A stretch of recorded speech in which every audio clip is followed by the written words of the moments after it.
Let's get it popping in here real quick. So I went to sleep at like a disgusting time. The sun was basically at the highest point in the sky. Noon? Yeah. All right. So you've only gotten a few hours of sleep? Only a few hours of sleep, but I feel refreshed. My eyes don't look refreshed because I'm sure my body's not, but my brain's got a little juice to it. So, Are you still sick a little bit, or are you all better? I'm feeling better. What's crazy is at work yesterday, it was a long work week. I got super stressed out and kind of had an anxiety attack. Well, I had an anxiety attack. And the rest of the night, I just did some breathing. Like I was still in the middle of like being blasted busy, like 12 tables. So I didn't have time to like sit down and just take in the anxiety attack. So that was terrible. So I just did some breathing and then just kind of took my focus away from it and back to what I was supposed to be doing. But then the rest of the night, I felt sick. Like my body was like sick. I couldn't eat, and it was just adrenaline. Yeah. Adrenaline. Yeah. So, but it's funny that you say that because I've been having anxiety attacks too. But I didn't know that that like when you get a certain age that you have pre-menopause symptoms, and anxiety is one of those symptoms from not producing estrogen. Wow. Your body stops producing these hormones, and so I've heard about menopause, and I when I heard different people talking about like the perimenopause, I just always thought that hot flashes. When people said they were going crazy and they couldn't leave their house, like I thought they were over exaggerating. I didn't think it was a real thing. So it's a real thing. Old lady disease. Is that what they call it? What's the old lady syndrome? The old lady syndrome? Well, old lady syndrome. It's kind of exciting because Ian doesn't have a vasectomy, and I'm not fixed. So, I mean, there's something exciting to look forward to. Oh, my gosh. I'm not barren. I don't have to worry about getting pregnant, right? So all that, I mean, I don't know what else to say, except my hair is falling out, and I have adult acne, and, like I'm falling apart. So I have to have something to look forward to. Marilyn, that's something. There you go. Something to look forward to there. Adult old lady syndrome. That's what I'm coining. I've already lost all my hair, so yeah, that's waste, though. So anyways, so this is East Coast mom, West Coast son, and today we are doing Ask a Viewer. What would they like to talk about? What is the discussion for today with Marilyn Lee? Only the biggest boss on the planet, one time for the kids. So Marilyn, what would you like to talk about today?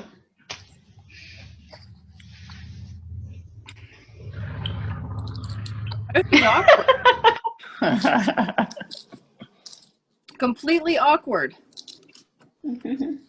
I really wasn't sure what we were talking about. I thought we mentioned bullying. Well, I had sent her to choose between whatever she wanted to choose. So okay, yeah, I didn't really know. Is that what she decided on?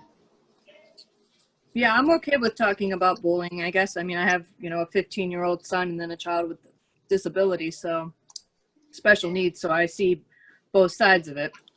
Yeah. The good and the bad. You mean the victim and the perpetrator? Yes, the victim. Yeah. Yeah. Yeah, because there's no good side to it, is there? Right. I guess, right. Although, some people say that, like Tevin said last time, some people say their pain makes them stronger later on in life. That, but I absolutely agree with that because, I mean, I was heavily bullied when I was younger, and it just made me stronger and able to take more. I guess it's just easier to cope with it later on in life then. If you have coping skills, though, that's the issue, is that we're not taught really any coping skills. Right. Yeah, that's what I was going to say. Yeah. I feel like there's a situation that the situation has to be conducive in a person's life for it to be, I think, taken in a positive direction, which is interesting. Right. Yeah. Because it could go either way. It could either shape you in a way where you become a victim and you take it inside and it destroys your self-worth, or you can say, fuck these people and I'm going to show them, and you end up growing because of it, right? It ends up being your gasoline to grow. Yeah. So I guess I'm the fuck you person. Yeah, so I guess that's a good question. I guess we could start off with that. So what do you think are the things from our perspective, looking at people that are younger us that are going through it, what do you think are the first things that we could do to kind of make sure we shape it in a positive direction? Right. I mean, I think it's a whole different world right now, because back when we were bullied, or when I was bullied, somebody would say a word or make fun of me. There was no evidence behind it. Now we have, someone takes a picture and, before, in the day it was 2 or 3 people were making fun of you in a group. Now you post it on, social media, and you've got thousands now making fun of you. And, wow. And I mean, and, when you got bullied, you went home, you cried, the next day you moved on, whatever. Well, I mean, this stays on social media forever. That they could just, you could be having a good day, and then bam, all of a sudden they pull that picture back up and there it goes again. What's happening is compassion and empathy are pretty much non-existent anymore. So we don't have those morals and values that we used to have. We talked about this last time, we haven't posted it yet, but technology has removed that, because with texting and talking and not seeing face to face and social media, we remove that compassion, those social cues that make us cry when we see somebody's reaction when we hurt them. So much gets removed when we have technology like that. But we've learned to desensitize ourselves so that we don't feel compassion and empathy towards other people. We live in a desensitized world, and compassion and empathy is what makes us human, and that is why we have such a problem with all these things now. Because we're not learning that. Right. It's actually being desensitized out of us. Right. Yeah. So, Marilyn, and another thing, like you said, Marilyn, with the being on social media, the bullying on social media. So we have it at school, and then we have it on social media. And when we used to have it at school or wherever we would pick up the bullying, whatever environment, we always had. So let's just say you get bullied at home, you could go to school, and there was always a safe place. And now with social media, there is no safe place, So that also is another issue, is there's no safe place. Now, some of us do have safety at home, but ever since they've broken up the family and both parents work now, and, it's very few and far in between that mothers can actually stay at home and we can have that stability. There's no safe place anymore. I mean, there are safe places, but they're very, very minimal. Right. I mean, back in the day, I would go to school and, be bullied, but I would come home and hang out with my friends that were totally in different grades than me, that had no clue what was even going on. So I had that outlet. I mean, but now it's absolutely ridiculous the way, I personally see it, the way that they destroy other people on social media. And I mean, it's down to, what clothes they wear, how their hair is, what their parents do, you're rich, you're poor, and no one is happy. I mean, you could have someone that makes lots of money. Well, they're going to make fun of them. Somebody that makes minimal money, they're going to make fun of them. They're going to make fun of people that are poor. All through the whole entire thing. I mean, So where does it really come from then, right? Where does it really come from? It really, let's look at that, because that's the base, that's where it all starts. That's where the rubber meets the road, is where is this starting from? I mean, in my opinion, it's the cool thing to do now, is to make memes, making fun of other people, make fun of celebrities, make fun of other people at school.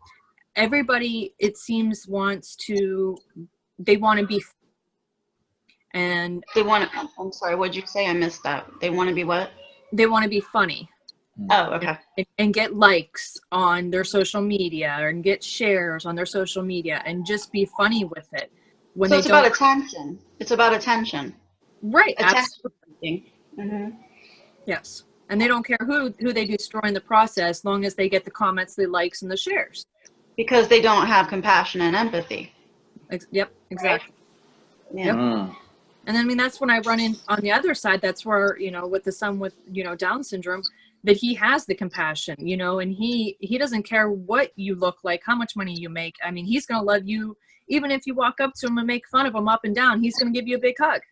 Right. Truly unconditional, raw compassion and empathy. Right. Mm-hmm. Yeah. Oh, yeah. So And I would say anybody that wants to see what that looks like is to look at somebody with disabilities. As I said to Tevin, this she didn't post this yet, but this would be very helpful if you would have posted this first. But I said to him, I asked him the question: if you were paralyzed from head to toe and you had everything you needed and you were completely happy, what would be the problem? There is no problem. There is no problem. What it is it's other people viewing you, saying that, oh, they're poor them, they're paralyzed head to toe. Poor them. Oh, they need this, they need that. But that person is completely content.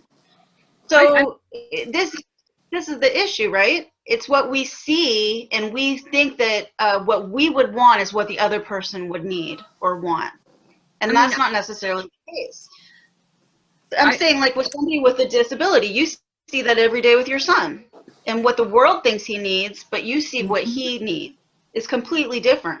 I mean, I see that on a daily basis. I mean, I go out to the mall, I go anywhere, and people are like, oh, I'm so sorry. And I want to look at them and say, I'm sorry you don't have an awesome child. Like, you have no idea what this is like. Right. And I mean, I really, go ahead. I'm not saying, rainbows and sunshine all the time, because that kid has an attitude. I mean, he can be real stubborn. But I mean, I have a 10-year-old son that all he wants to do is hang out with mommy and snuggle with me and, and be with his dad and his brother. I mean, you don't get that out of a 10-year-old anymore. He's completely oblivious to anything that's going on bad in the world. And Marilyn, I can see, go ahead. Well, that's what I was just going to say, is that I can say that just in my experience with you is that you really have honestly got to experience what unconditional love is through your son. And that was something you really needed in your life. Mm-hmm. So I'm happy to see you experience that. And so you have you know what that feels like and what that looks like, and you have something to bring to the rest of the world. Right. Because of your experience. And so you can see what the difference is. I think that's the difference. And he has all the abilities that we don't have. Right. Because of all those simple, stupid things. And what, I've been trying to do, running a Down syndrome support group and, educate others about Down syndrome is that, I don't understand why anybody would want to make fun of a person, with Down syndrome. I mean, that's what I strive to do is, it's not okay to make fun of. I mean, if you want to make fun of him and you want to bully him, you're more than welcome to. It's not going to affect him. So at this point, it's pretty stupid that you're even attempting it. Well, let's talk about what does drive bullying then. It's usually what? Fear. It's fear of things that we don't know, and it's fear, fear of difference. This is how racism has started. This is how anything that is different from us, we either fear or it makes us uncomfortable or we want to pick on it so that we feel secure about ourselves. Bullying isn't about the person that's being bullied. It's about the person that's doing the bullying. It's about the person who feels insecure, and so they're going to try to feel good about themselves by making somebody else feel bad, right? Absolutely. And a lot of that, why, I do what I do so people can understand. And I mean, truthfully, it comes from adults more than it does children, because of course children, don't know any different. But I did experience my first, I wouldn't say like a verbal bullying. It was more, Dylan was playing at a playground at a campground we were camping at. And it was a big group of kids. I overheard them say, what is he saying? What is he saying? And they go, well, we can't understand him. We don't want to play with him. So it kind of crushed me because I do know that he has, you know, a speech problem, and you know, it's not his fault. If they would have played with him, they would have realized how much fun he is, but they didn't know how, and they just didn't want to. Mm-hmm. So, you know, it comes from the parents, and I overheard it. I was on my way to walk over to him to just pull him away from it. Me and him could go do something, but he was already done. He was walking towards me at that point. So, you know, it didn't affect him at all. Not at all. I mean, he stood there, whatever, and, you know, he laughed and he tried to play with them again. But it didn't affect him like it would somebody else. And I don't know where my point was. Well, because these children were uneducated, and so they said they couldn't understand him, so they didn't want to play with him, and so that makes him different in some way. And rather than trying to understand, which they don't have the capacity to do that, it is our responsibility as parents to educate our children on if you can't understand them, it's usually they speak another language or they have a speech impediment, which doesn't make them less of a person or doesn't change who they are. Right. I mean, so like I was saying, was that we pick the things that make us different instead of honoring the things that make us different. We look down on the things that make us different instead of honoring the things that make us different. We focus on the wrong things. Right. I mean, in a negative way. I mean, we should be excited about our differences. Mm-hmm. And explore them. So it's really about education. That and yeah, I feel like that, and then self-security, being secure in ourselves, because I think that's, you know, which we already touched on. I think that's where it starts, is when we have these, like, when I listen to this conversation, like, I feel inspired. Like, I want to go knock on the next door neighbor's house with his hat on, sleepy-eyed, just be like, hey, good morning, and then just grab him and hug him and be like, we're different. Clearly, I'm creeping you out right now just by judging off your face. But then when I go to step outside, I'm going to start thinking, okay, yeah, I probably look like crap right now. And I'm going to start looking around and seeing if anybody sees me, or maybe I should go change. Maybe I should go do my hair, maybe blah, blah, blah. And then our own insecurities kick in, and then it just goes downhill and we crash and burn from there. Mm-hmm. Well, the question is can you be insecure, self-correct, and not take it out on other people? Mm-hmm.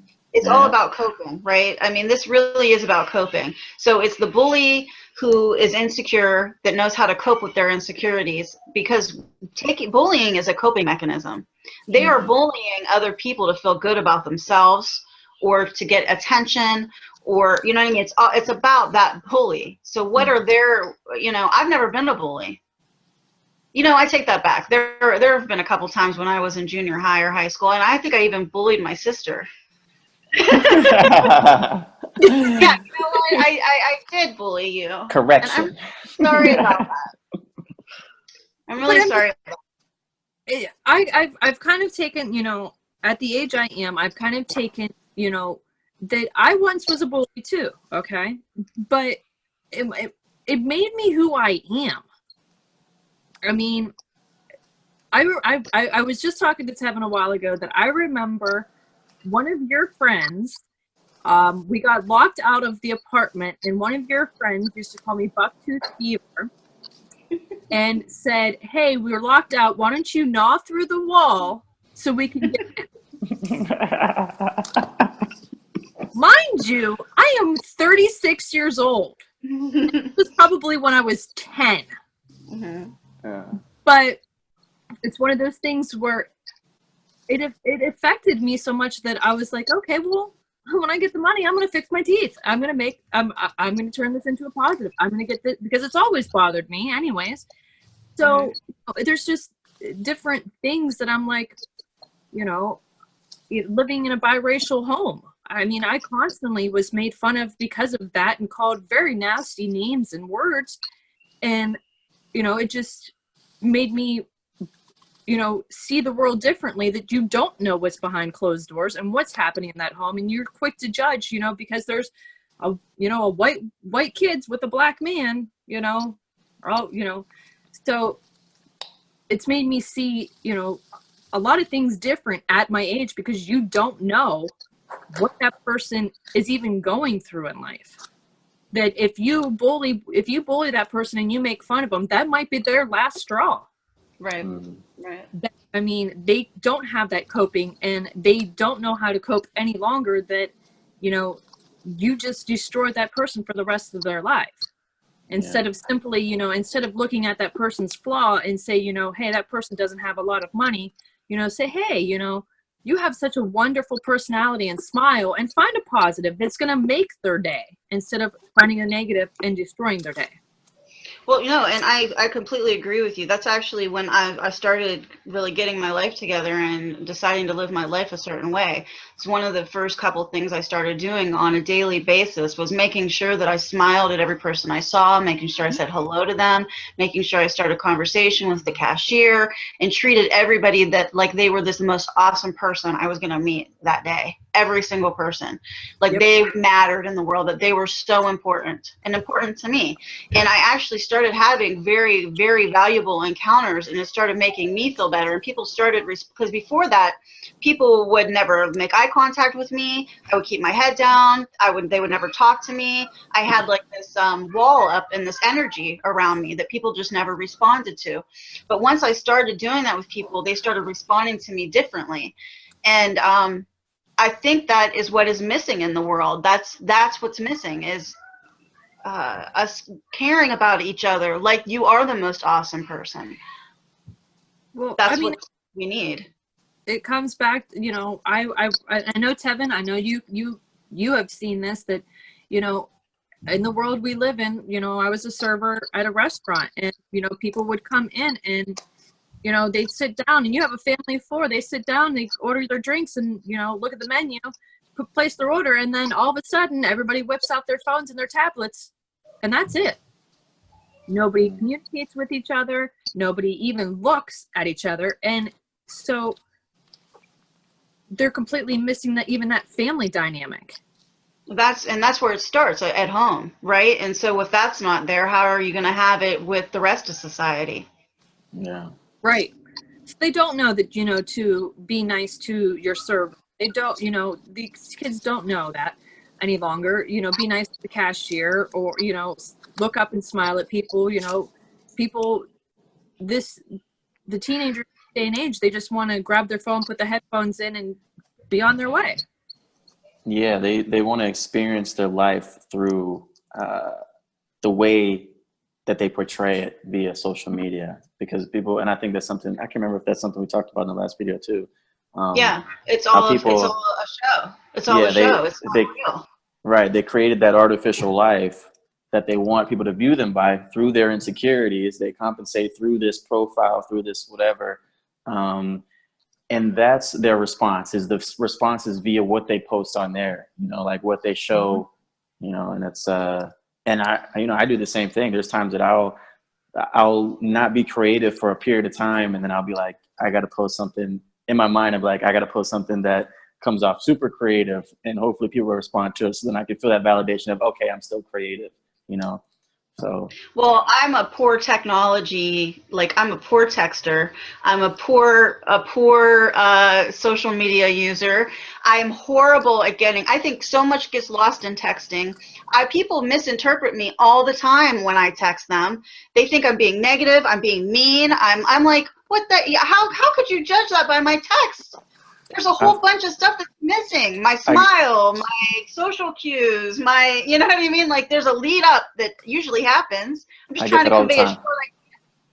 I feel that way all the time. So there's a generational gap there. Yeah. Right? It's old lady syndrome. So I don't know how to do that. If I can't do that, if I can't, what'd you say? I said that's old lady syndrome. It's a part of the old lady syndrome. But if I can't communicate via social media and texting, you know, that's not my personality at all. I'm completely, you know, what comes out on that text and social media is not who I am. Right. And I don't try to be either, though. I mean, I don't use that for that purpose. Right. Although I do try to, I do try to push ideas though, and to get people to think by the things that I post. 100%. That is something, because I have a common thread I mean, I guess for a while now. Geez, time's flying. Anything that I put, specifically Facebook, because different social medias, I let out different sides of myself. Like Twitter, I'm completely raunchy. I'm glad neither of you guys follow me on Twitter because it's disgusting. But on Facebook, I wouldn't post much at all. And if I did, it was always something positive. Except for recently, I've been like all this Neil stuff and all that NFL stuff is crazy. And I've been sharing a lot of stuff. But beside that, anything I would post would be something positive, something short. And I found that a lot of the time it was very helpful. I would get a lot of messages from people like, oh, I needed that. Or, my little cousins would see it and they would feel inspired by it, and it would take, I mean, obviously, social media has its place. There's positives for that. But, yeah, I don't know where I was going with that. Maybe I was trying to just validate myself. No, because I was saying that I'm a poor texter or social media to use as communication, but I do use it to get people to think. So I'll post things that are obsolete information that people don't usually know that they're aware of, or positive messages, right? And so that is a part of my personality that I do convey on social media, but social media and texting is not even a smidgen of who I am, and you need the whole to actually have communication, real communication, and that's a big problem. Because I'll post something, and even when I'm having a rough day, I'll post something, and they're like, oh, you're so, I'll get people, you're so amazing, you're a great mom, and you're so inspirational, and you're doing such great things, and I'm, which are great to hear, which really are.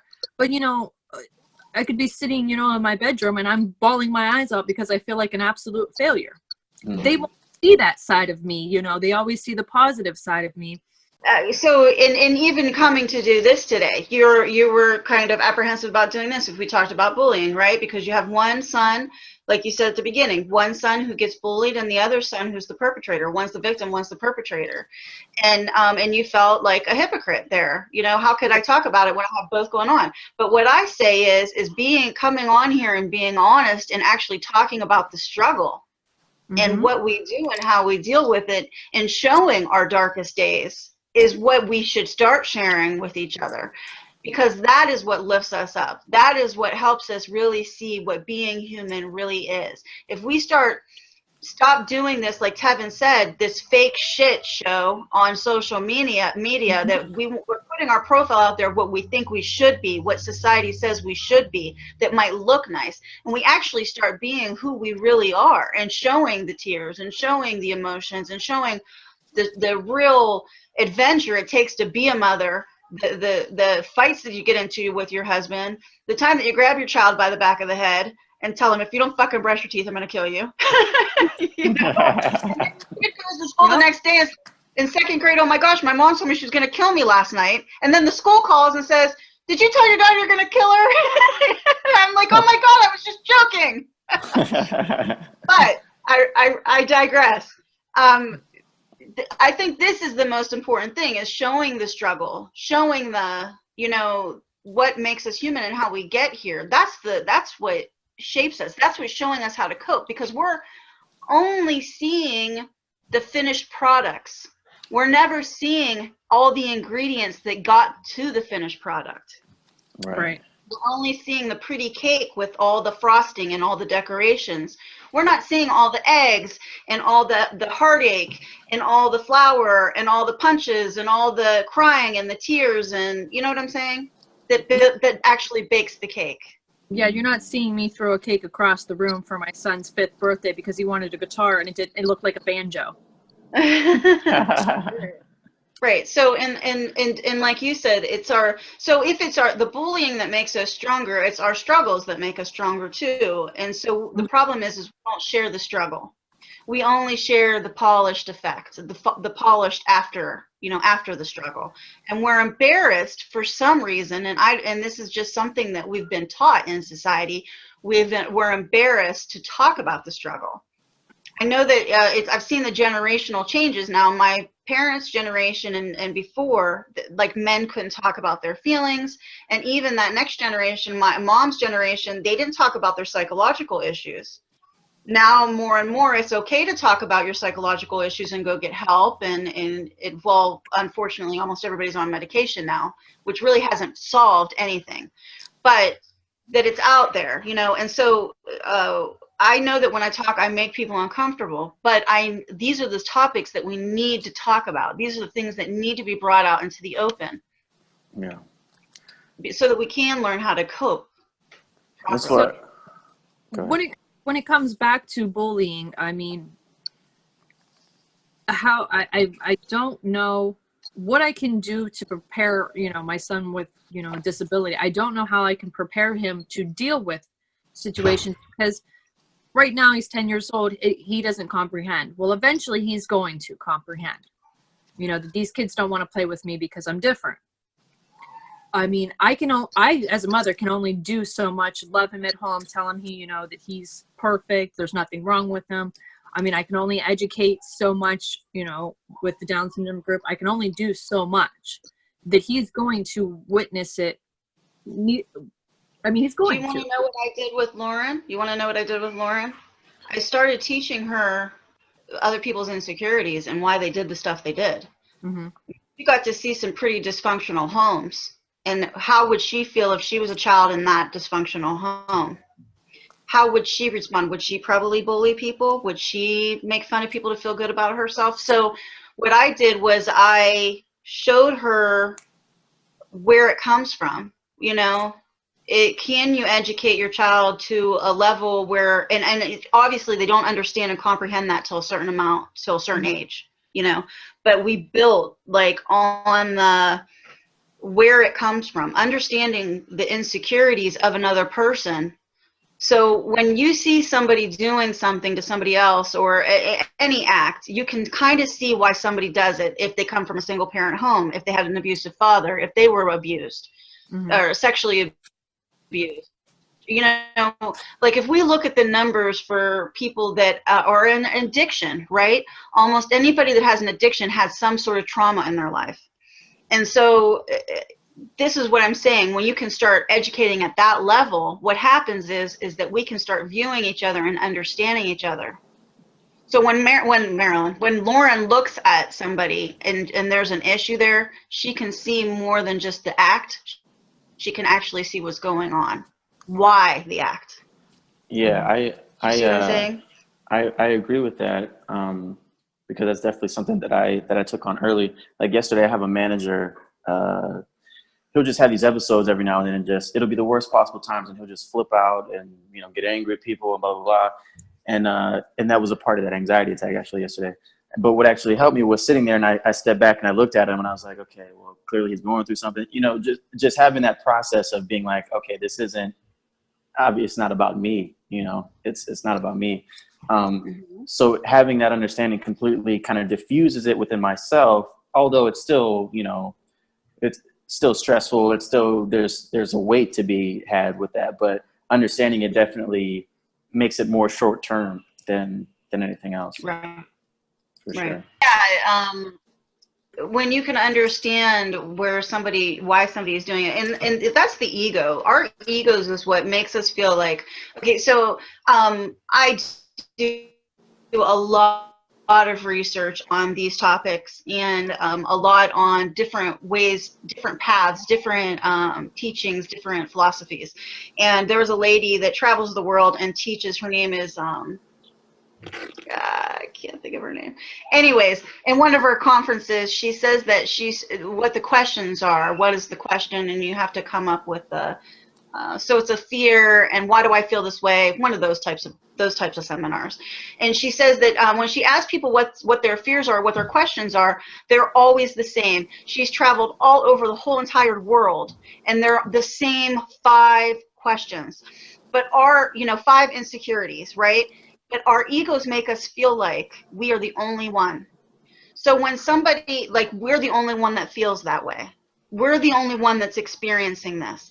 So when Tevin, like with what you experienced with this person flipping out in these episodes, you could either, without saying, okay, he does this because of this, what usually happens is people feel like it's them. Their ego makes it feel like everything is zoned in on them and everything is taken so personal. And we feel like, and that's just our natural state of being without exercising that part of us. So we're not taught to exercise that part of us. But is there a big difference between having a huge ego and being confident? Those are two different things. Those are two different things. Yeah. Your ego is... Because I get it a lot, because one of the most recent things I did, of course, was shaving my head. Is because, you know, number one, I had a horrible hairstyle. Number two, you know, I wanted to boost my confidence that, you know, I don't need hair to look beautiful. I don't. Hair is just hair. So, you know, I did become a little bit more confident with it, but I have told people have told me that I have a huge ego. And it's not, you know, I kind of don't feel like I have a huge ego. I kind of feel like I'm confident in what I can do and what I can't do. You know? Well, I think that what it is the definition of ego. And so, and the problem with it is do they mean it, do they understand, what is their definition of ego? So do they mean it in a negative way or a positive way, right? Because our ego is there to keep us safe, right? That's for the real purpose of the ego. But what happens is our ego makes us feel isolated and makes us feel, you know, fearful, and makes us not make we won't take big chances in life because of our ego. It also is the constant critic in your mind telling you you're not good enough, you're not strong enough, you're not confident enough to shave your head, right? And so it depends on what their definition of ego is. So are they saying it to be positive or saying it to be negative? And also, what is that striking in you that's making you feel insecure about that comment, right? Why would you even feel insecure about that comment?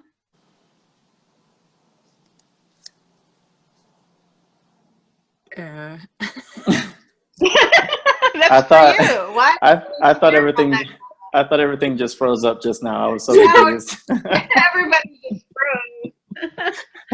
I truthfully have never been a confident person. I don't think that, you know, that I still have extreme, you know, self-consciousness. I mean, even with the shaved head, I thought maybe that would help a little bit with the confidence. It does a little bit, but I mean, then, you know, I go out in public and I get people that, you know, look at me, you know, and then I'm thinking, you know, I start to think in my head, okay, well, do they think that I might possibly have cancer, and that's why they, you know, are looking at me funny? You know, do they think like I'm completely crazy and had a Britney Spears moment with my hair here? You know, and you know what you will find funny is that they all think the same thing. I found this out is when I started going out and started teaching classes and doing stuff on this, everybody thinks the same thing. So here we are in this room, and we think that the other person is looking at us and thinking these things about the things I'm wearing, the way my hair is, my breakouts on my skin. And they're thinking, oh my gosh, is she thinking, look at her hair, look at what she's wearing. We're both thinking the same thing. That's the absurdity of it. Is that this is what I'm talking about the ego. This is the ego. That's the ego. Right. That's what the ego does to us. And I mean, I would love to be and I'm kind of, I can't say I'm fully there, but I'm kind of at a point where I'm just, you know, that when I go out places and stuff and I see people look at me, I kind of stop myself and I'm like, I don't give a fuck. This is my hair. This is my face. This is my body. And I will do whatever the fuck I want to do with it. Yeah. Right. You know, and you should all be like that. And, you know, there's times where, of course, you know, I'm very insecure. I mean, it comes from Dylan too. You know, it comes from my son. You know, that he's taught me. You know, when I had Ryan, the 15-year-old, you know, it was one of those things where I wanted to make sure, okay, his shirt's got to match his pants and his socks, and everything's got to be perfect because I'm a brand new mom. Everything has to be perfect, perfect world, you know, white picket fence. We got to do everything perfect. And then Dylan came along and he would start to dress himself, and it was a struggle because he didn't want to, you know, if he was doing something, he didn't want to, you know, go somewhere and get dressed. He wanted to just run around in his underwear. So, you know, then he started to dress himself, and you know, his shirt would be inside out and it'd be orange, and he wants to wear red, you know, red shorts and, you know, bright green socks, and God forbid his wonderful blue and green rain boots. Well, he was so proud that he had dressed himself that I'm like, I don't care. Let's go. Mm-hmm. You know, he taught me that, you know, yeah, he's going to look at us funny because of the way he's dressed and probably look at me like I'm a poor mother because look the way my son is dressed. But he is so proud that he did it himself. It doesn't matter. Right. I don't care what you look, you know. But well, and that's the point. Is that right? There's nothing wrong with you, and there's nothing wrong with that situation. There's something wrong with the other people. See, that's the problem. Is we think there's something wrong with us. Well, they're going to think I'm a bad mother or that I'm poor. It's the fact that they're even looking at you, judging you, is what the problem. That's the problem. That's the part that needs fixed. I'm not even with this too. I mean, I'm not even saying that person would even say anything to me. I'm thinking this in the car as I'm driving with him, looking like this. That this is what people are going to say. This is the way they're going to judge me. This is what's going to happen.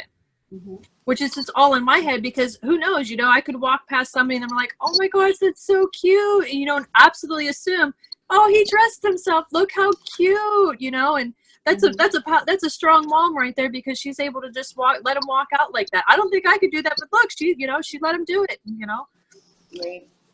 Yeah, I went through this with Lauren too. It's the same thing where I worried about we would fight every day, and I think I mentioned this before. We would fight every day about what she was going to wear, and I started to go through this a little bit with Amaris, and when I would go through the day, I would feel so guilty about fighting over clothes and how her hair was done and all that stuff. It was just ridiculous. But then I really started getting to the heart of it, and it was my own fear. I wanted people to think I was a good mother because if my daughter is dressed a certain way and has it so perfect, like you said with Ryan, the perfect shirt, the matching socks, her hair's braided, oh so perfect, everything's perfect, then that makes me a good mother. But I know lots of people who dress their children to the T that are awful parents. So this is the way society, again, this is the way we're taught, is that if you look a certain way, then that means that you're perceived a certain way. And this was about me wanting people to think I was a good mother. And so I eventually said, you know what? I'm going to give in to just letting her do what she wants. So now I'm actually gotten too far, though, because now Amara says, I want to stay home from school because all I want to do is sing and dance all day. And I want to say, well, damn it, my 5-year-old should be able to sing and dance all day if she wants to. Why do I have to send her to this regimented place where she's asked to go piss, you know, and sit down with her hand? I start getting to the public school system, and then I'll really start going crazy. Well, but with Ryan, you know, like in the beginning, you know, it was, you know, a perfect, you know, your shirts, your pants matched everything. I mean, now he's 15 and I let him dress the way he wants, and I can't even get 2 matching socks now. He will wear one sock that has red lobsters on it with a tan striped sock, and he wants to wear slippers to school in holy khakis.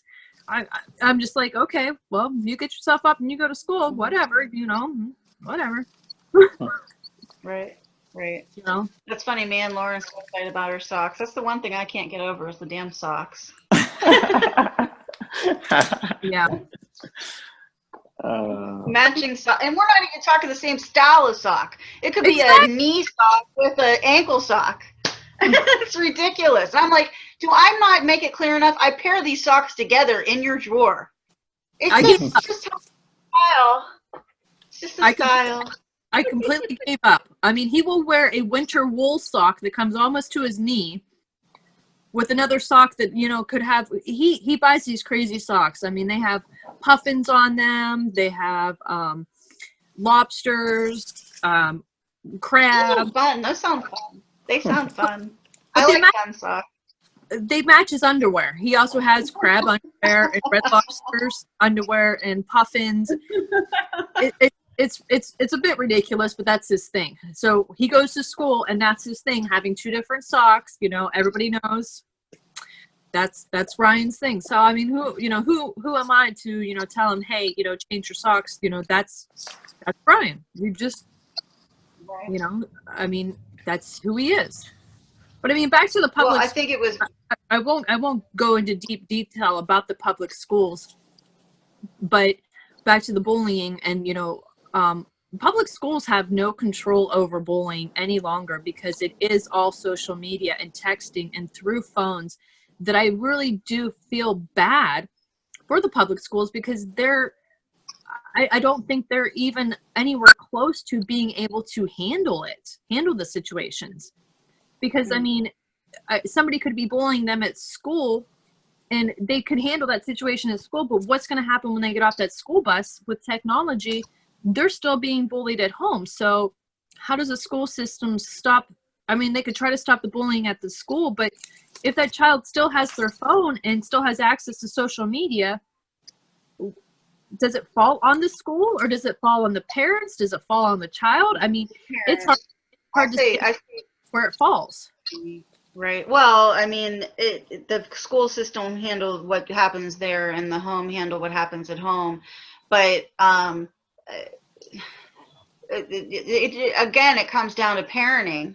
All this is parenting and teaching our children coping skills. And if you don't have a safe environment at home, that's where a lot of this, where we get people pushed too far, children that get bullied and they get pushed too far. That's because they don't have a safe place. And so, it's so important for us to have that type of relationship with our children where they can tell us anything, right, and not worry about being judged by us.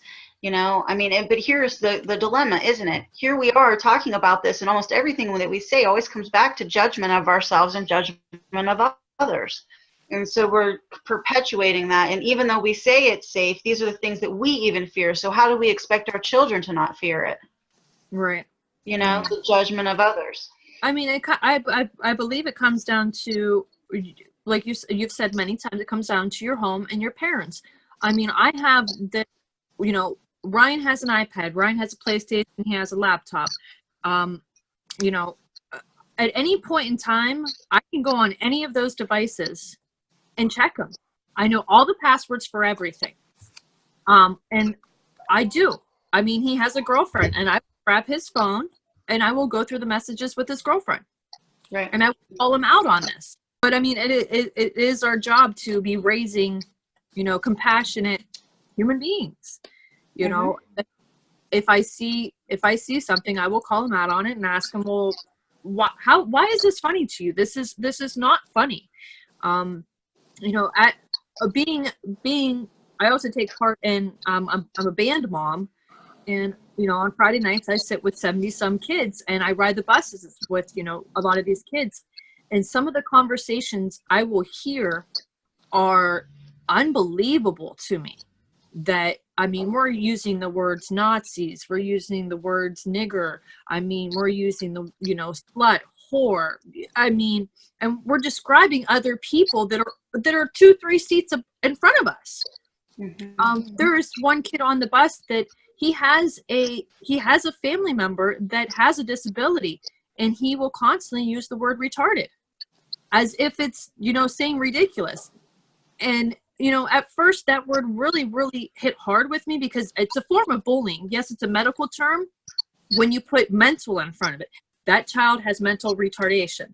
That's the medical term. To say somebody's retarded, that's bullying. I mean, in my point of view. But if at that home, if they were never taught that word was a negative word, because I used it way back in the day, but it's never been taught that word is a negative word, that child does not know that it's a negative word, that it needs to be completely taken out of their language. Yeah. So, and I mean, I've heard my son make comments that are very, very inappropriate. Tevin knows the one. I won't repeat it. But he's doing it to be funny, but where it comes back to, what have I done raising him? Where have I gone wrong? Have I gone wrong, or is this just a stage where he wants to be cool with his friends? He wants to get the giggles and the laughs. So where have I gone wrong? Or is it, I'm kind of lost where I don't want him to be, you know, racially profiling somebody and being a bully, but I don't know what steps next to correct it at this point. Well, I would say definitely talking to him about it. Mm-hmm. You know, because you can't. Okay, so you know, children, our brains aren't even developed until we're in our 20s, early 20s, Oh, to Jesus. even realize that we aren't the center of the world. So, well, I'm just saying he's still in that developmental stage.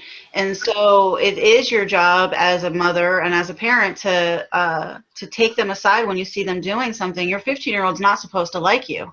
Because if they like you, then you're doing something wrong. Right? But I mean, there's a friendship and a respect there, but at the same time, yes, they're going to be annoyed by you, and you take them aside and let them know that this is inappropriate. With Tevin, I always brought that back up to him, like, how would you feel if you were in this situation? That was ever since he was young. I would always try to put him in those situations. I would always say, look at this person. Just the same thing I'm doing with Lauren. This is why they're this way. How would you react if you were in that situation? How would you feel if you were in that situation? What if this was your life? How would you cope? How would you deal?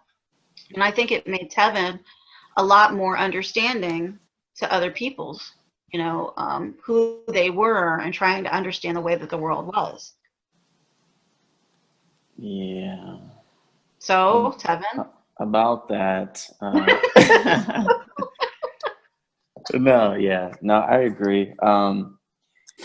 Yeah, it's tough because it's the entrepreneurship age. That's like the buzzword. That's the fad. You know, speaking to Ryan recently about just his future and what he's interested in, and trying to give him some jewels on just making certain decisions now. I feel like that's what it is. I feel like people are trying to find avenues to become famous. There's that idea of fame that is covering everybody. And it seems like it's easy to obtain now because of the ease of social media and being able to see all of these influences and seeing what they're doing. But these people have already huge platforms. So they do something so simple. They'll crack a joke. They'll do this, they'll do that. And then it's everywhere. And then people think, okay, well, it seems, and especially at that age, like it's easy to obtain. So so in the instance of Ryan, it's tough because clearly his peers are deeply into that. So, and this is how I feel about a lot of things. We have to put ourselves around people who are better than us in order to grow from that. So, Absolutely. What the answer is, I don't know, and how to go about that. But I feel like that is, and that's why I was telling Ryan recently about, I don't know, Marilyn, if he told you about it, about finding a welder and going and finding role model, not role models, but just people to help him who are doing the things that he is interested in, and following them and seeing what he can learn from them. So I feel like maybe that's, yeah. When you had that conversation with him, he was very excited. He did come to me and show me all the messages. So you did light, a light bulb in his head. And I mean, I do have one thing that, that I have to look forward to is that Ryan's girlfriend that he is dating, she is very sensitive. So she sees what he is doing and she will automatically correct him and say, you need to stop, that's not appropriate. And the most scary part about his girlfriend is she's a lot like me. And it's a bit scary because some of the things she will say to him, I'm like, well, that's what I would say,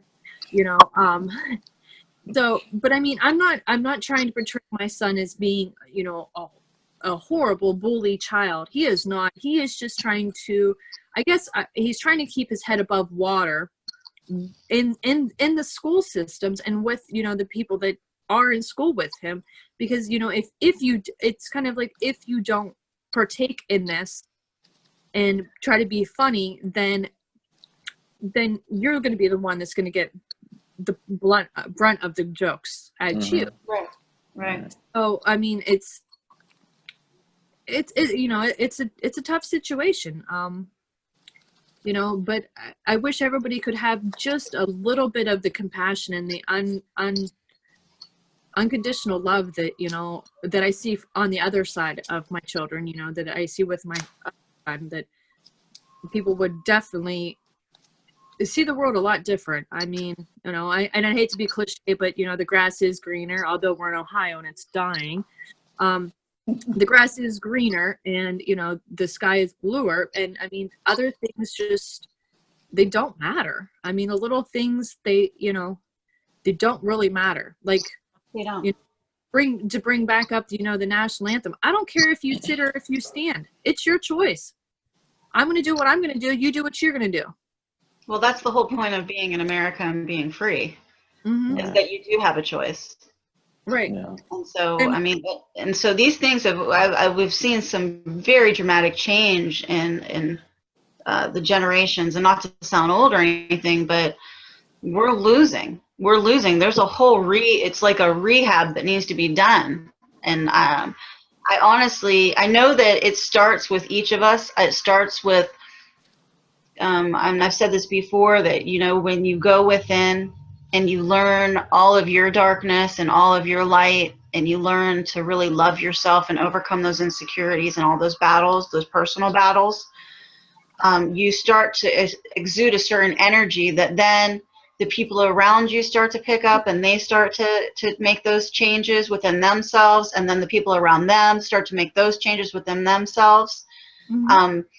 So each of us is individually responsible to start healing ourselves, and then it's like this domino effect that happens. So when we're healthy and we're healed, then our children are healed, and then they are healthy and healed, then the people around them are healthy and healed. So it's, you know, but without any of us ever taking the initiative to go within and start doing that self-healing, that's where the problem is. Right. Because we just want to pass the buck, and nobody wants to take responsibility. We want to blame it on the next person and the next person. Right. And I mean, there's been many things in my life that I've held on to. You know, just like even like me and your relationship, I've held on to it for a very long time. That, you know, that I held on to anger and sadness, you know, that I wish I had a better relationship with you. But I've come to just, and it's not so much forgive you, but forgive myself, and just forgive the emotions that I had. That, you know what, I'm happy for you. You know, you're living a great life. You know, you're doing your thing, and I'm happy that you're doing your thing, because it's making you happy, which is helping you to raise the children that you're raising. And it's not about me, you know. I mean, it's about my feelings, but it's like, why hold on to something that upsets you so much? Why hold on to that? Because I can't change it. You know, I just have to come to accept that this is what you have chosen. This is what I've chosen. And maybe later in life, our paths will cross in a better way. And, you know, I do feel that, you know, if I were to call you and say, hey, you know, I have this going on, can I have, you know, will you help me? I know that you would answer the phone, because we have never really lost that relationship with each other. It's just that we've gone our separate ways, and our paths are different now. Right. So, but that's what I mean, how we make it so about, right? So what I'm doing in my life should not affect you in any way, and what you're doing in your life doesn't affect me. All I want is for everybody, I love to see you happy. That's all I want, right? And you should just love to see me happy. Right. And if you were to call and there was an issue, I would be there. I would answer the phone. I would be there. And but it's what got us to this point. And that's, you know, and this is the stuff we do need to talk about, right? Okay, so let's talk about our childhood real quick. We weren't in the best of home. We didn't get the things that we needed. And there's a certain level of okay, as a parent, like how you and I are parents and we're very active parents with our children, we didn't get that one-on-one, the type of care that we needed, that we were safe but not safe. You know, we didn't get that. Like, I get up with my children every day. Like, you got up with your children and got them ready for school. I didn't have somebody get me ready for school every day. I was sat in first grade and had the underwear in my pants from the day before that I pulled out of my pant leg and shoved them in my desk. You know what I mean? My desk. So, like, there's a certain safety that we provide for our children that we didn't quite have. There's a certain compassion and love, and there's words that I really want to say that I can't quite grasp right now, but those things were missing. And so what happens for children is we learn to cope in life under those circumstances. We were surviving, basically. And so there were a lot of things that, so everybody would get the certain types, and it was negative attention, right? And so that you did not get the attention that you needed. I remember we shared a room, and as a toddler, I would come home and you would have smeared poop all over the walls. I am mortified by the fact of my toddler ever being in a situation where she had a shitty diaper that had the opportunity to smear poop on the walls. Now that we have children, I'm able to see that in retrospect. And so as a child, I felt angered and irritated by you because of I was trying to survive. And I couldn't see things from that perspective as a child. I was only given, you know, understanding what I was given.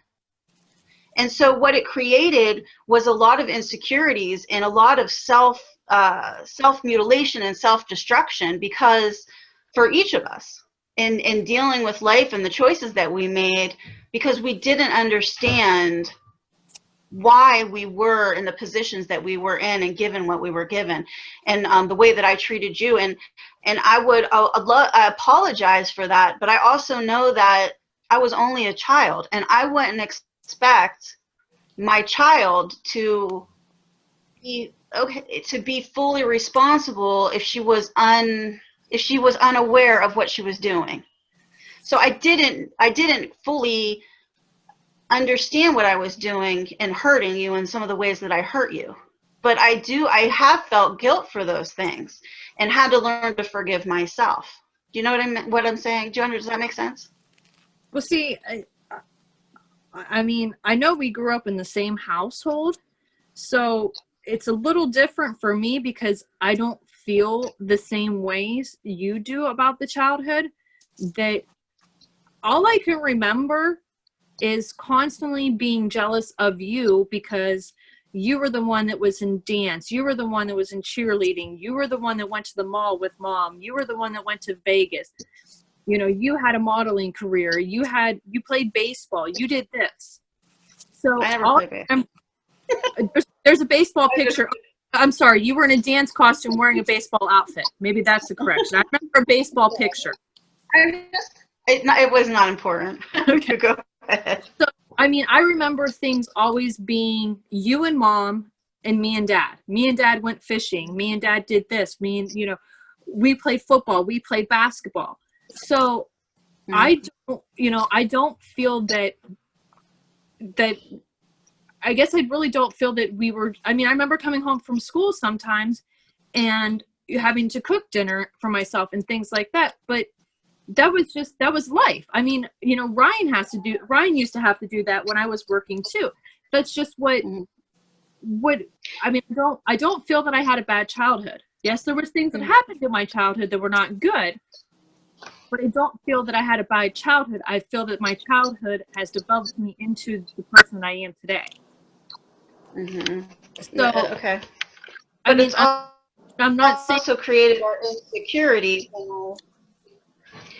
Okay, well, let's keep in mind too that there's there's like a little bit of difference. So, just for people that are watching, okay, so there was no real security with Tony having a real job until I was probably 14 or 15 years old. So you were about 10.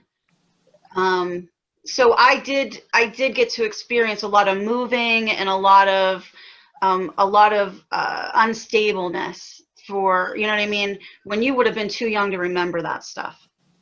Well, we lived in one apartment complex from the time that I was, let's see, I had to, I busted my lip when I was 5, from 5 till 15. So that's a good 10 years we lived in the same facility. Right. We lived in government housing, and we lived in one apartment, and then you guys moved, and then we moved up to another apartment within the same place. Right. Mm-hmm. Mm-hmm. Mm-hmm. So, I mean, I know that we lived in government housing. Yes, it was not the best of the best. You know, I received a lot of bullying because I did live there. I have 4 battle wounds still to this day that are from there. You know, but I guess I'm a more of a positive type of person that, mind you, these things happened to me, but they don't define who I am. They made me stronger because now I know that I went through this. This is what happened. I can't reflect on it any longer. You know what I mean? Like, I have to move on. There's absolutely nothing I can do about it. So I don't let it destroy me. And I don't. You don't now. You don't now. You don't now. I don't let it destroy me now either. But there was a time when all these things that do shape us. My point is that these things shape us. And there was a time, because of all that attention and that jealousy you had for me, that you were an attention seeker. And so because of my upbringing, I had my own self-destructive behaviors too. You see what I'm saying? So, and that's what my point is that our upbringings and the things that we experience is what causes us to create these behaviors and these type of self-destructive, and they don't have to be self-destructive. We can be strong because of them, definitely. And that is what makes us whole and what makes us grow. Absolutely. Mm-hmm. I was personally saying that I remember what we have experienced, and what, because of that, as a child, the things that my experience with you, and I felt guilt about those things, even though I was a child. I wish that we would have had a different situation where those things where we've been able to care about each other as sisters on a sibling level, like your 2 boys have and like my children have. They're not just trying to survive. We actually have a very strong family. We sit down and eat dinner together every night with no cell phones. Right. So, and that's what I'm trying to do with my family, is we do the same thing. We sit down for dinner, no cell phones, you know, we communicate constantly. You know, and I mean, it has a lot to do with, I mean, me not having that in my life, and then a part to do with my husband, because my husband, you know, he was raised in the picket fence and, you know, the perfect little home, you know, but even those homes have issues. Right.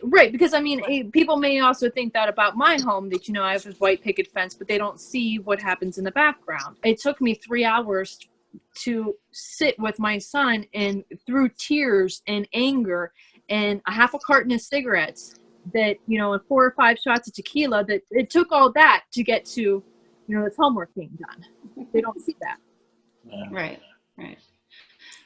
Well, and I think that's what my point is that there's a lot that goes into making who we are, and it could go one way or the other. The point is that for us to learn from what we have experienced, and to actually be courageous enough to go within and be honest about who we really are, how we really feel, some of the deep wounds that we do have that need healed. And we are personally responsible to heal those. We're not responsible for anybody else. And like you said, with our relationship, how can you, you know, when I started to distance myself from people so that I could get healthier, nobody asked, hey, how's she doing? She seems to be doing really good. I'm really happy for her. I didn't really get that. What I got was, why did she stop talking to me? And so that's what we do. That's not towards you. That's not towards you. There's hold people that I'm talking. But my point is that people always they personalize it, right? And so it becomes about them instead of me being happy for you to do what you're doing and for you to be happy for me doing what I'm doing. Instead, it's people for some reason personalize it. It becomes about them. And I did do that for a very long time. You know, what did I do? What did I say? You know, why is she doing this? You know, I did. What did I do? What, you know, and I mean, Tevin can account for this. You know, I constantly was trying to go through him to get to you. And, you know, at some point I'm like, you know what? I shouldn't be going through him to get to you. And I would ask him, how is everybody doing? How's the kids doing? And he would just give me, you know, oh, everyone's doing good, you know. And I, you know, but at some point I was like, well, I shouldn't be going through Tevin in order to get to my sister. I should just directly go to my sister and, you know, just ask, you know, well, what's going on and what did I do? And then it could be, and that's also what happens, you know, through text messaging or through social media. Instead of going to that person and saying, what are you going through? Why did I see this picture of you? Or, you know, did you actually do this? No one will go to the actual source. They'll just take this person's word for it, or this person's word for it, and this person. That is one of the main reasons why I no longer have a job, because that person didn't come straight to me and ask me. They just wanted to hear what they wanted to hear. Yeah. Right. Yeah, so much gets lost there when nobody takes the time to do the research. And people don't do it with their own feelings and their own families, and they're certainly not going to do it with politics or the things that are going on in the world. Nobody takes the time to research what the truth is about anything, let alone big topics that impact all. I mean, I was just having a conversation with Tevin that if I see a topic come up and, you know, say the national anthem, I was uneducated about the national anthem. I was, so I researched it, and once I researched it, I was like, oh, well, yeah, well, that kind of makes sense. I see that point now. I do. You know, and then, you know, researching, you know, the American flag. I mean, wow, there's a lot of things that people don't realize that they're doing that is against the ordinance of the American flag. And I'm not saying, you know, I'm not saying that I'm on one side or I'm on the other. I'm stating that I see both sides. I've done my research. I understand your point and I understand your point. I'm not going to, you know, what my point, when my opinion is my opinion, and my belief is my belief. I don't need to display it to anybody. Well, that's the whole point of the fabric of America, is that we're all supposed to be able to have our own religious and sociological and psychological and all those belief systems, and we're supposed to honor and respect those about everybody. And that's really where we've gone wrong, is that we haven't honored what our forefathers originally intended this country to be. We want it to be all one way. And if that's the case, we'll be a fascist society like we are now, right? Where we have corporations running everything and telling us we live in a police state where we're actually monitored. And it's a pretty ugly situation we have ourselves in. And it all comes back to the starting of our topic, is bullying. I mean, you can be bullied for having opinion. You know, I've placed a couple of things on social media about the national anthem, American flag, and stating that, you know, I see both sides of it. Please do your research. And I mean, within 15-20 minutes, I had, you know, comments on there that were paragraphs and paragraphs long of how I was completely wrong and this is wrong and you shouldn't think like this. Well, don't you love that when somebody tells you you shouldn't think like this? Who the hell do you think you are? Now you're going to tell me how I shouldn't think? Right. I never put on there that what my opinion was. I said I seen both sides and did my research. Right. They automatically chose for me what my opinion was. Right. And they decided to go in my comments and bully me in the comments about my opinion, that you have no clue of what my opinion is. My opinion technically was shove a rocket up somebody's rear end. Maybe that was my opinion. Right. You know? And that really shows how closed-minded those people are, because the fact that you were just displaying an option of okay, be more knowledgeable because there are other perspectives. The fact that they shut you down just for being insightful rather than even because even that's different. And so anything that's different than what I believe, that's the society we have built now. If it looks different, thinks different, talks different, has different belief systems, then we are going to attack it. We are going to fear it. And they don't understand that what they really are is fearing it. Fear is what causes these behaviors. Right.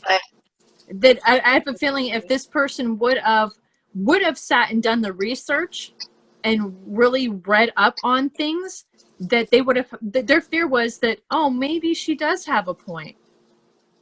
Right. You know, that, and I mean, there's many incidences where when we were having the police brutality things and stuff like that, and you know, people, you know, there was opinions out there one way that say, well, yeah, they deserved it. And then there was opinions out there that this person was innocent. I never spoke my mind because I do have police officer friends and I do have a lot of Black people friends. I know, what I said, it didn't sound right, okay? Black people friends. No, I got a lot of Black people friends. My friend. I have a lot of friends that are Black, okay? And a lot of family that is Black, okay? Is that better? I wanted to do my research before I voiced even the slightest bit of an opinion, if I was going to voice an opinion.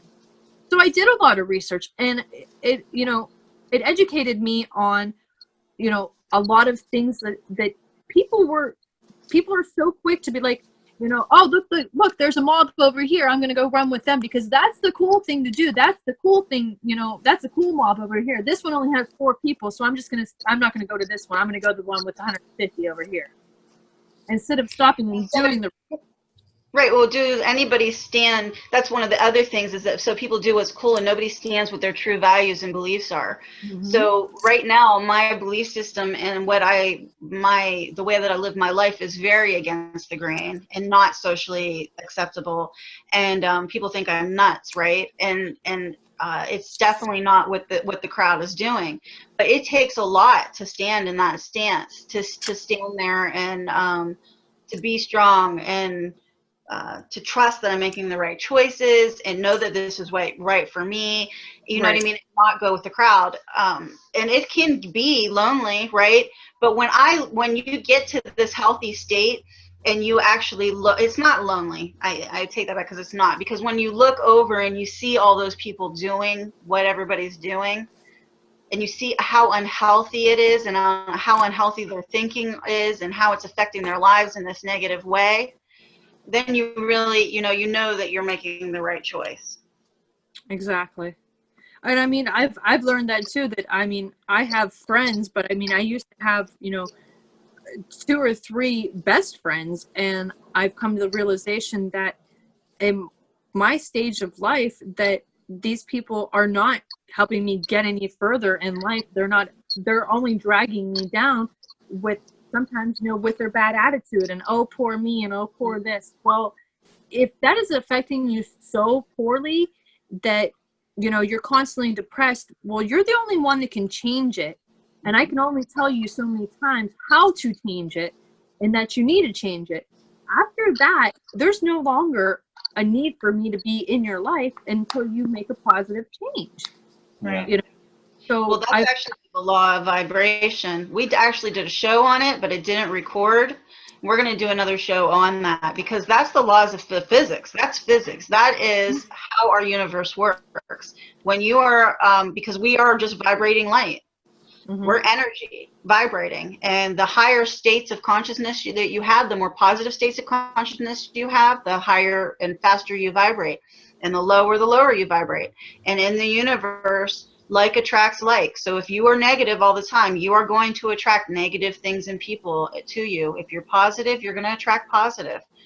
Right. That is just the law. You cannot break that. That is the way the universe works. There's no way around it.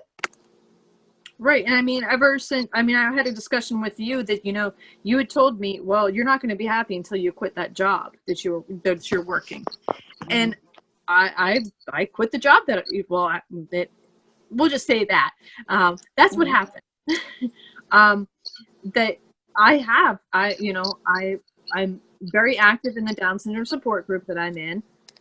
That feels, that helps me. I'm doing a lot of creative things when it comes to crafts and stuff like that, making t-shirts and stuff. That I found a creative outlet that makes me happy. And, staying home and being a mother to my kids and, providing dinner, which I've got 5 text messages since we've done this. One is dinner. So I gotta get on them chicken wings. They want chicken wings for dinner. So it's made me a lot better of a person. And I mean, I think I've grown a lot in the past, couple of years. But hopefully I can get through some of the self-consciousness. Is that okay to wear? Is it okay to do this? Can I say that? Maybe I shouldn't say that. Those types of things that I'm constantly doing. I mean, I lay in bed at night, and I guess it would be called anxiety, where you lay in bed for 2 to 3 hours, and your mind's just like, oh, I wonder if I wonder. That's your ego. That's your ego. No, I'm talking. No, I'm talking about that really is your ego. That's what your ego does. That's your ego. You were asking what your ego is. That's your ego. Your ego does that. The monkey mind, the constant racing of the mind. I can't sleep because I'm thinking I should have said this. I got to do this. I should have said that. That's the ego part of you. But I mean, I'm talking about, if I lay in bed going, well, if my dog died and my dog goes to heaven, is there a bunch of chickens in heaven too? Because, they're technically pets. So is there that's the things I will think about. So Tevin, there's a nice little for you. I want answers of if your dogs get to go to heaven, do chickens and cows get to go to heaven too that you eat? So let me ask you, Marilyn. So I do transformational. I'm a transformational guide, and I do transformational coaching, and I could help you get over that. Your wonder if chickens go to heaven or not. I can help you solve that. But no, really, if you want to get over these insecurities where you're second guessing yourself, and you want to build that confidence, and you want to be able to go to bed at night and close your eyes and go to sleep without thinking, I really can help you. So if you want to work with me, we can, if you're interested, we could certainly. And for anybody else that's watching, my kids are getting older, so I have more time. So I'm willing. I have a website called weboftransformation.com. Nice plug. But no, really, Marilyn, I would love to work with you. I really would. I'd love to see you overcome this stuff. Ever since I've overcome those things, I'm going to tell you what, it's so different. I enjoy life from a different place. You know what I mean? It's like when you're an artist and when you're creating, how things are in that flow. My life is in that flow all the time. When things are in sync and it feels good. My life is mostly like that. I feel like that almost all the time. And everybody, that's how life is supposed to be. We should all feel like that. There's like this giddy excitement all the time. All right. Well, I gotta go. So all you crazy motherfuckers out there having crazy lives, weboftransformation.com. Go there, book your session, get your shit together. Yeah. And if you haven't seen Pineapple Romance episode 2, go watch that. You'll shit your pants in laughter. All right. Well, stay on for a minute. I want to talk to you for a minute. Well, I feel like I need to do a plug of some sort here. Y'all plug this. What do I plug? Are you still doing photography? Yeah, but it's a tough struggle. Yeah.